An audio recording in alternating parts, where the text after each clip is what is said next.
Shalom, everybody, and welcome back to Insights in the Parsha of the week. Two Parshas, really, Matot and Masei. We're going to go into the beginning of Parshat Matot, which is the laws of nedarim. Nedarim are where a person takes upon himself like a type of oath, but it's called a neder. It's a promise, and he can't break it. There's only certain ways he can break it, and he makes a neder takes upon himself as a neder to do such and such a thing. He has to do it, okay?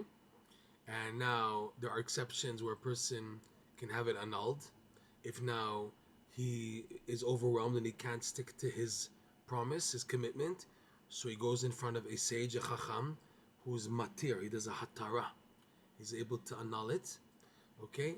It's one outstanding sage or three hedyotot, three regular people, that they can also annul it. That's called hatara.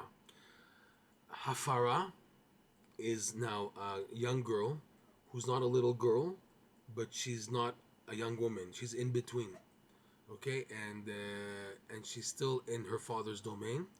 If he hears that she took upon herself to make a type of a vow, a promise, like a commitment, he has 24 hours. He's up to the end of the day to annul it, and if he doesn't, then he can't annul it anymore. And it's so too if a girl gets engaged and she's at that age. She's not married yet, she's engaged, and she's holding at that age, so her future husband can annul it. Also, when a woman is married, also the husband can annul it. All that is like for one day. Fine. So Moshe Rabbeinu opens up the Parsha Matot with the laws of nedarim, and he says like this. Vaydaber Moshe el Rashi Matot. So Moshe spoke to the leaders of the tribes, the 12 tribes, the princes, right? Rashi Matot. Livnei Israel, also to the Jewish people, saying, Ze hadavar shetziva Hashem. This is the item, the thing in which Hashem commanded to do. And then Moshe Rabbeinu goes into the laws of the nedarim.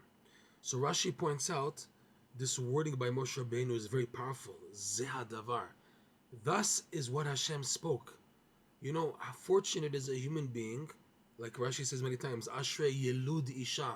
Fortunate is someone born from a woman who can speak so powerful of a prophecy of Hashem. So Moshe Rabbeinu was this example. He was able to say that Hashem told him so clearly the laws that he can say, Zeh davar shetziva Hashem. This is what Hashem commanded. So what's special? What's special, like Rashi points out. Let's take a look at Rashi. The very first verse. Again, this is chapter 30, verse 2. It's not the first Rashi, but it's within the Rashi on this verse, verse number 2. Ze hadavar. Rashi says like this. Moshe nitnaba beko amar Hashem kachatzot halaylah. Moshe Rabbeinu prophesied using the following term. Ko.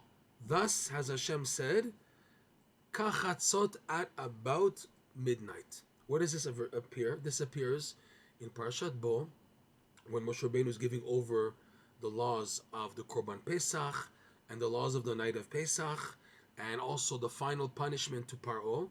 So he said in front of Paro, thus says Hashem, at about midnight, Hashem himself is going to come into Egypt and smite all the firstborn. So the question is, it's kachatzot. You know, that's weird. Kachatzot, the kaf there is at approximately, at about. Why Moshe Rabbeinu are you saying about? Just say, at midnight. So like Rashi says over there, that because the astrologers of power were watching every word Moshe Rabbeinu was saying, and if he would say midnight, and they have a different calculation when it's midnight, because the midnight here is not the 12 o'clock on the clock, it's the halachic midnight. What's midnight in heaven? Which is a few calculations. Rabbi Nachman holds of the calculation of 6 full hours after sunset, after the beginning of a night.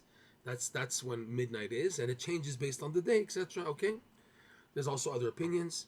So he would say one thing, and the astrologers would hold of a different opinion. They would say, Moshe Rabbeinu, he's not telling the truth. He said at midnight. So in order that they shouldn't say that, Hashem told Moshe Rabbeinu, say already at about midnight. That way they can't judge, they can't stand on it. Okay. There's also other opinions given that Moshe Rabbeinu really did not know. So he had to say at approximately. And that's what Rashi is going to point out here. Let's take a look.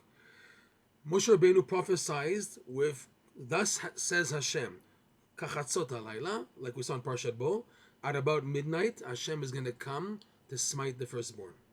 V'nevi'im, and the other prophets, like Isaiah, etc., nitnabeu beko amar Hashem, also use the same term. Thus has said Hashem, like thus also, the word ko is not like exact. It's thus says Hashem. The word ko, like this. So that's what Moshe Rabbeinu is also saying. Like this did Hashem say.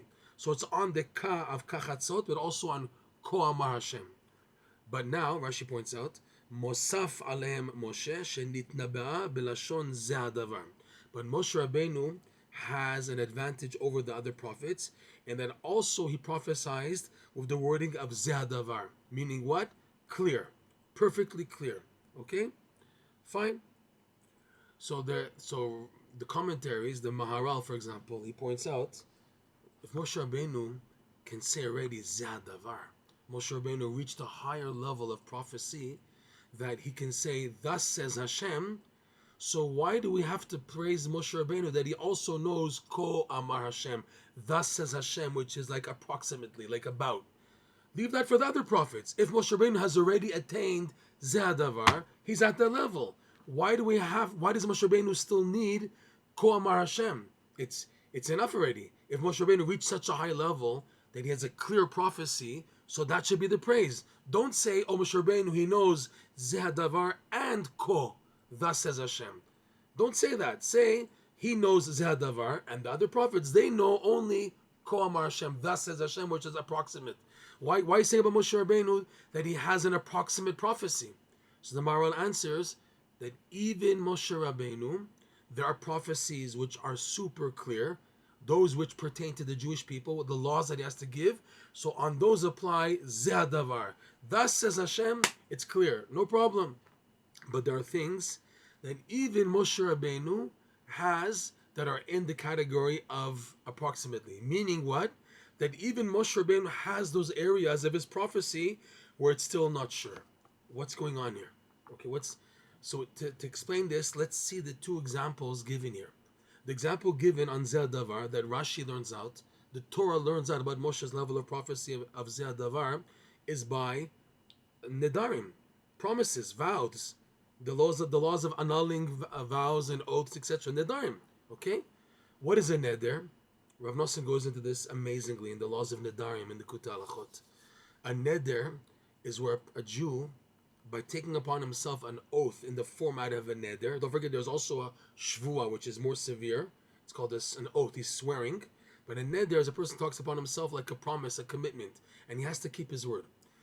Commitment by a Jew is so powerful. Rav Nosson says you are actually creating a new Torah. For example, a person has a bottle of Coca-Cola in front of him, and he takes upon himself in the format of a neder not to drink from the Coca-Cola, let's say, for example. So now from the Torah now, he cannot drink that bottle of Coca-Cola, even though it's kosher, and he just has to say a bracha and drink it. He's created a new Torah. The Torah gives permission for a person to create an opening for a new Torah. That's in the category of nedarim and shvuot. Phenomenal.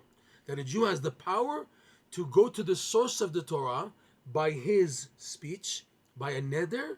He can go up to the root of the Torah and create an additional part of that is a new Torah, not to chas shalom alter and change the existing Torah, no way, but now to add to it, and he has like, instead of 613 mitzvot, he has now 614 because of his neder. He can't now, if he drinks the Coca-Cola, it's as forbidden as eating pork, as desecrating Shabbat. It's not bad now that he makes a neder.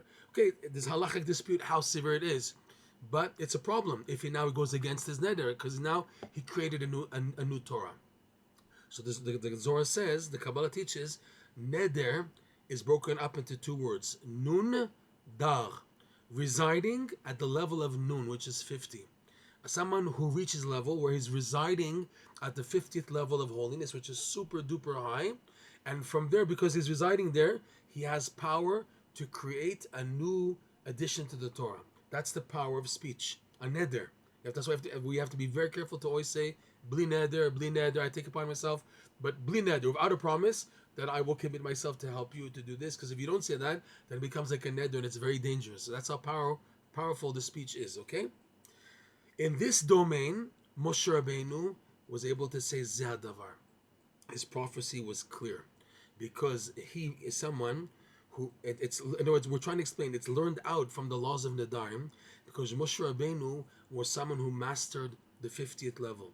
Okay, they say about him that he's buried in Har Nevo, right? Moshe Rabbeinu in his lifetime reached 49 levels, and he actually accessed fully the 50th level when he passed away. That's why he was buried in Har, the Mount Nevo. Like in this week's Parsha talks about Har Nevo. Nevo is broken up to two words, Nun Bo. In him is found the 50th level.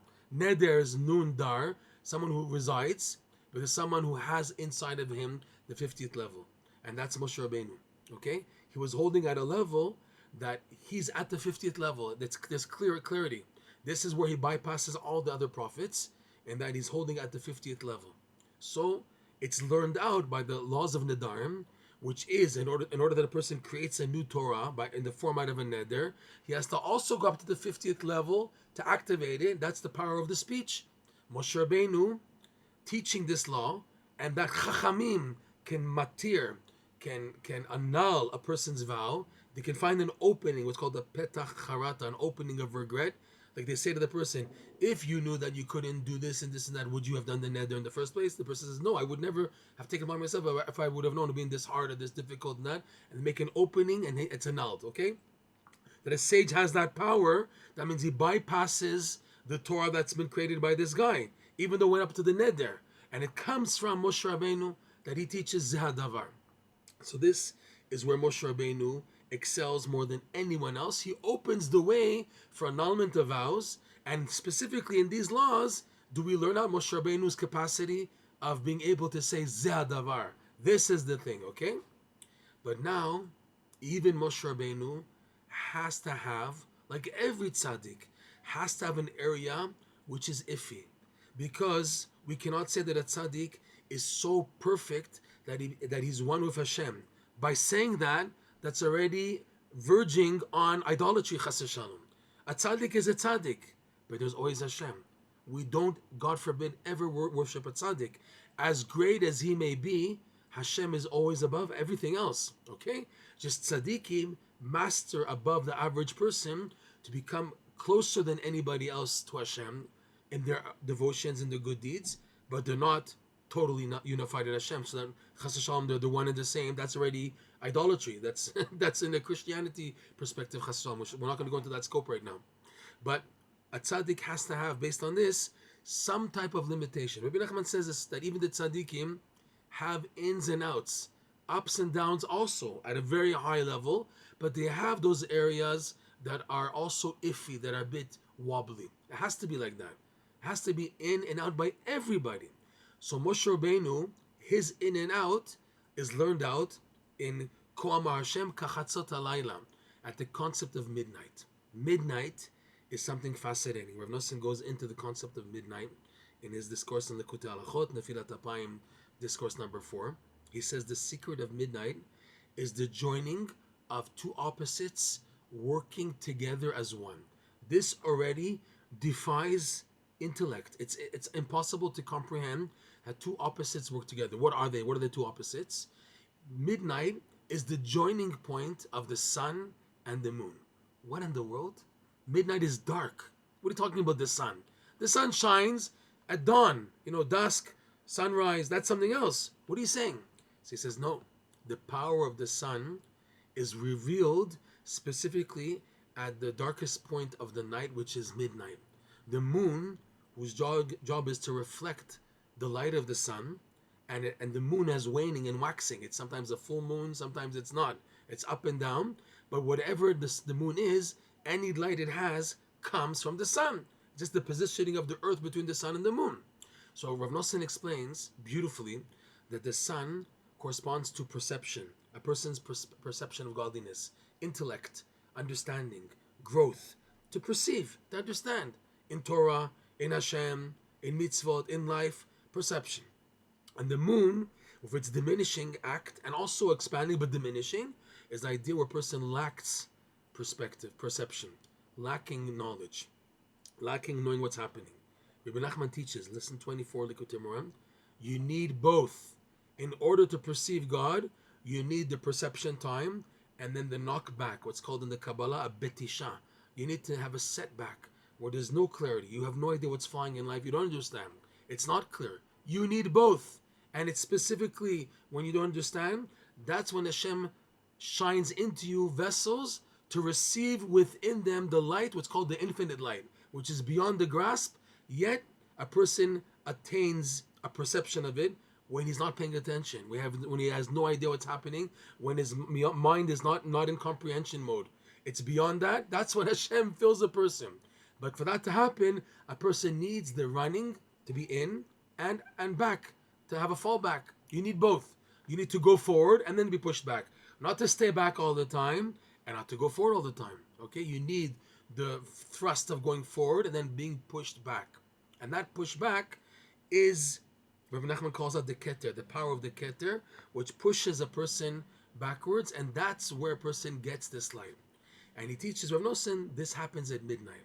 Midnight is an experience of every Jew to experience the unison of the sun and the moon working together, the light of intellect and the lack of intellect, and how they're both needed, and you can't understand that. It happens at midnight, that it's total dark, pitch black, midnight, and that's the time when the moon is shining its light, whatever it is, okay? But it's receiving that moon from the sun. So the sun and the moon are playing their role together, specifically at midnight, which is the darkest part of the night, 6 hours into the night, and they're both working to shine this experience of experiencing divine light. So everyone, even the biggest tzaddikim, their perception at the highest of levels also is through that. This is why Moshe Rabbeinu had a amar Hashem, kachatzot halaylah. We see by Moshe Rabbeinu, thus says Hashem. The example given by Moshe Rabbeinu's thus says Hashem, which is approximately, is specifically in the whole story of the smiting of the firstborn at midnight. The idea that explains also, by the way, that the smiting of the firstborn, which was the final cherry on top, last plague of Egypt, which that decided everything. Once there was the plague of the firstborn, and Pharaoh lost his own son, and he was petrified he was going to die because he was also a firstborn. He came running to Moshe in his pajamas, the famous song that the kids sing. If you have kids who go to the Talmud Torah, Pharaoh in pajamas in the middle of the night. It's a song that the kids sing in any event. That Pharaoh went running. Where's Moshe? Where's Aaron? He went to the Jewish section of Egypt. Where are they? I'm looking for them. And he was still in his pajamas, they say. The Midrash says. And when he finally found them, he said, "Go! You're allowed to. Everyone go! Everybody go!" So that final straw, makeba patish we say in Hebrew, of the 10 plagues is what decided and finalized the leaving of Egypt, and it happened at midnight because it's specifically the midnight scenarios of a person's life, which are the biggest breakthroughs. Okay, but it requires that you have no idea what's happening. You're in darkness, but it's really light. It's light, but in darkness together. I don't get it. With emunah, you can accept it, but you don't get it. So even by the tzaddikim, they have to have that. So Moshe Rabbeinu's example of thus says Hashem, his prophecy of thus, and also kachatzot, the at approximately chatzot, kaf being the first letter of the word keter, also by the way, which is this force that pushes a person backwards to have a setback and not knowing what's happening. Moshe Rabbeinu, his prophecy, where it's a bit iffy, because he also has to have that and maintain that, like the Maharal said also, but here we're saying that the same thing. It's learned out in the mitzvah, in the story of midnight, at kachatzot halaylah, of the smiting of the firstborn. This is where Moshe Rabbeinu's a skill of also not being clear. Not just regular people, but even tzaddikim like Moshe Rabbeinu, they have a prophecy which is iffy, it's wishy-washy, it's not 100% clear, and it's needed.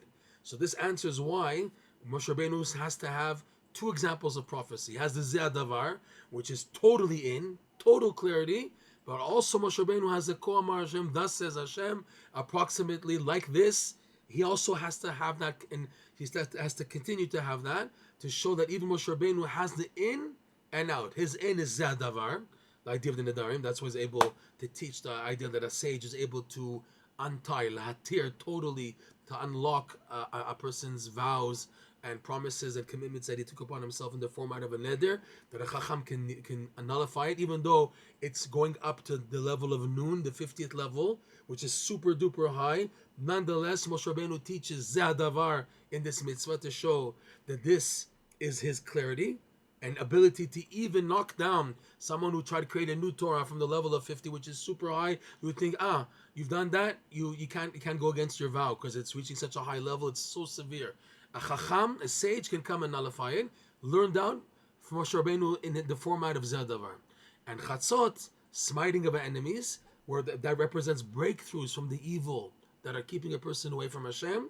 That comes from the idea of the merging of knowledge and lack of knowledge, which is the idea of midnight. And that's why we see by Moshe Rabbeinu that it learned out that he has that level of prophecy, which is iffy, amar Hashem, by the mitzvah chatzot. May we be zoche to emulate these tzaddikim. First of all, to find these tzaddikim in our lives, that these tzaddikim who at that level can shine there in and out and help us.